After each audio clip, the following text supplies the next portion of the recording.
Hello dear students, welcome to my YouTube channel.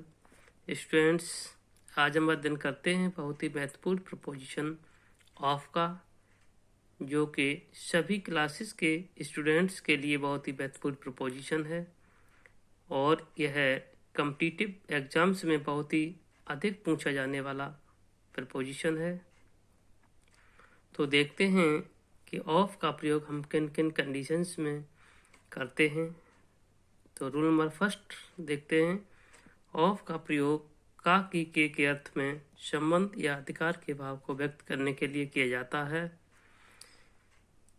Of का प्रयोग का की के अर्थ में संबंध या अधिकार के भाव को व्यक्त करने के लिए किया जाता है। एग्जाम्पल देखते हैं। He is the son of my principal. वह मेरे प्रधानाचार्य का पुत्र है। छात्रों, यहाँ का के अर्थ में ऑफ प्रपोजिशन का प्रयोग हुआ। सेकंड एग्जाम्पल देखते हैं। The legs of the table are broken. The legs of the table, मेज की टांगें, आर ब्रोकन, टूटी हुई हैं। तो यहाँ का के अर्थ में, की के अर्थ में ऑफ प्रपोजिशन का प्रयोग हुआ।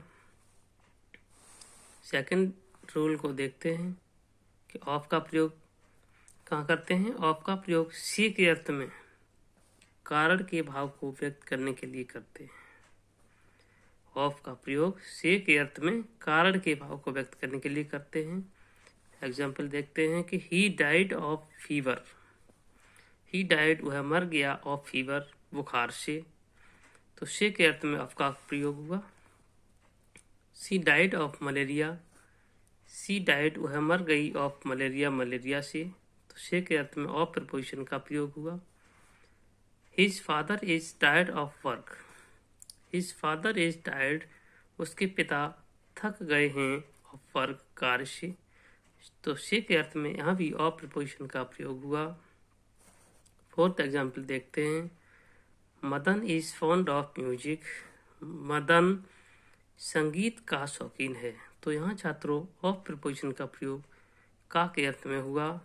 तो हम देखते हैं कि died of, tired of, fond of, इनके बाद ऑफ प्रपोजिशन का प्रयोग हुआ है।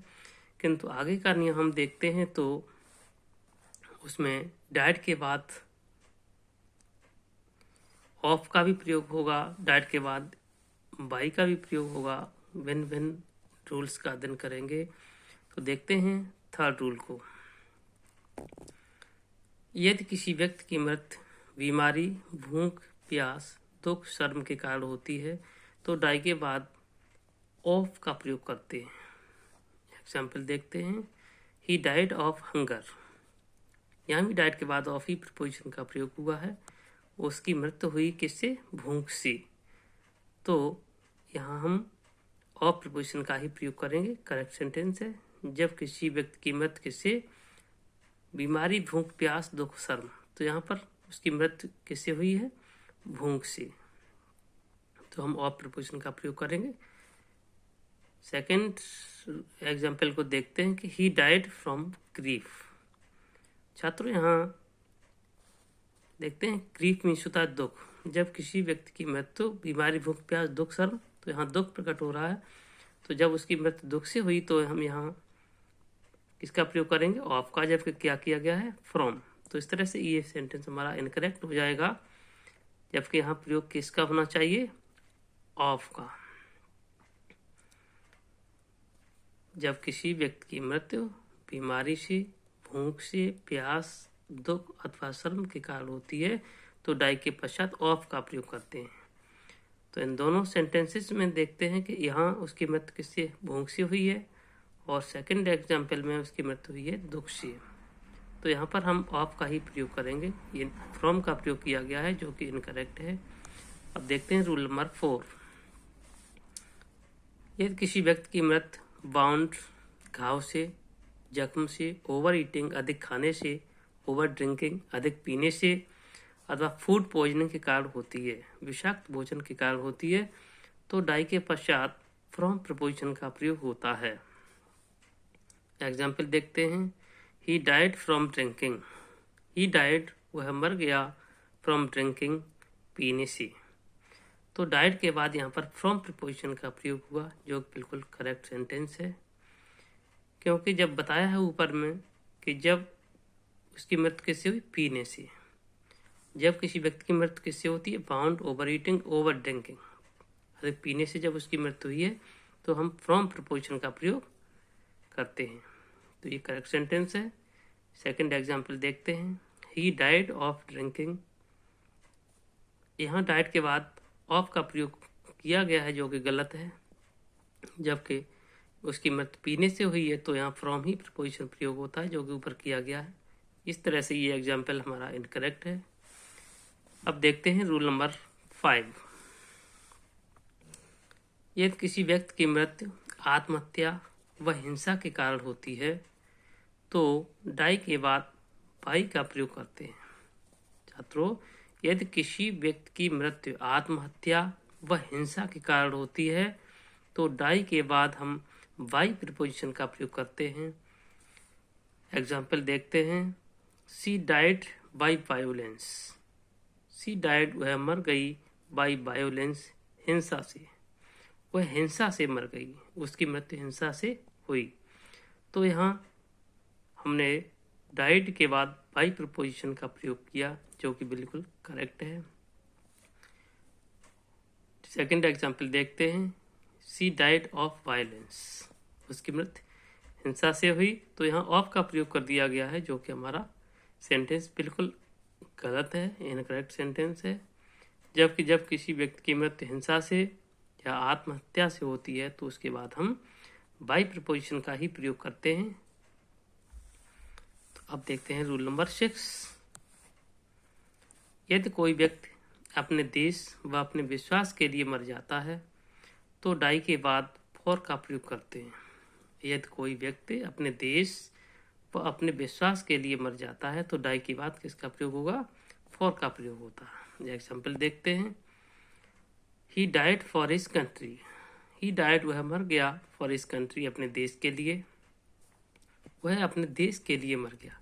छात्रों, यहाँ डाइड के बाद फॉर प्रीपोजिशन का प्रयोग किया गया है, जो कि करेक्ट सेंटेंस है, क्योंकि जब कोई व्यक्ति किसके लिए, अपने विश्वास के लिए और अपने देश के लिए मर जाता है तो हम फॉर प्रीपोजिशन का ही प्रयोग करते हैं, जो कि यहाँ किया गया है, करेक्ट सेंटेंस है। सेकंड एग्जाम्पल देखते हैं, he died of his country.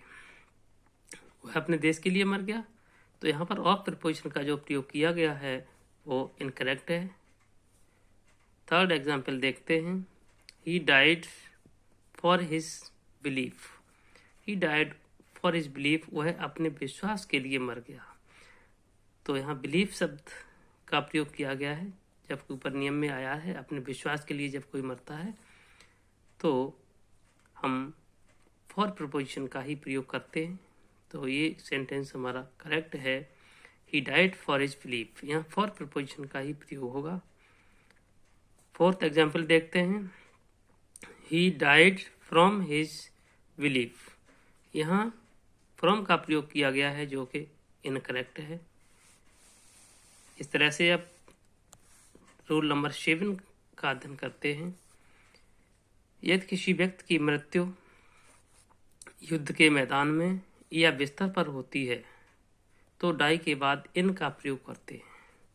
यदि किसी व्यक्ति की मृत्यु युद्ध के मैदान में या बिस्तर पर होती है तो डाई के बाद इनका प्रयोग करते हैं। एग्जाम्पल देखते हैं, he died in the battle. वह युद्ध में मर गया। ही डाइड, वह मर गया, इन द बैटल, युद्ध में। तो यहाँ छात्रों डाइड के बाद इन प्रीपोजिशन का प्रयोग हुआ है। इस तरह से ये हमारा सेंटेंस करेक्ट है। फिर सेकंड एग्जाम्पल देखते हैं कि ही डाइड इन बेड। उसकी मृत्यु कहाँ पर हुई, इन बेड, बिस्तर पर। उसकी मृत्यु बिस्तर पर हुई, तो यहाँ डाइड के बाद इन प्रीपोजिशन का प्रयोग हुआ। ये भी सेंटेंस करेक्ट है, क्योंकि ऊपर बताया गया है कि यदि किसी व्यक्ति की मृत्यु युद्ध के मैदान में या बिस्तर पर होती है तो डाई के बाद इन प्रीपोजिशन का ही प्रयोग करते हैं। तो वो यहाँ पर इन प्रीपोजिशन का प्रयोग किया गया है, क्योंकि उसकी मृत्यु कहाँ हुई है, बैटल, युद्ध के मैदान में।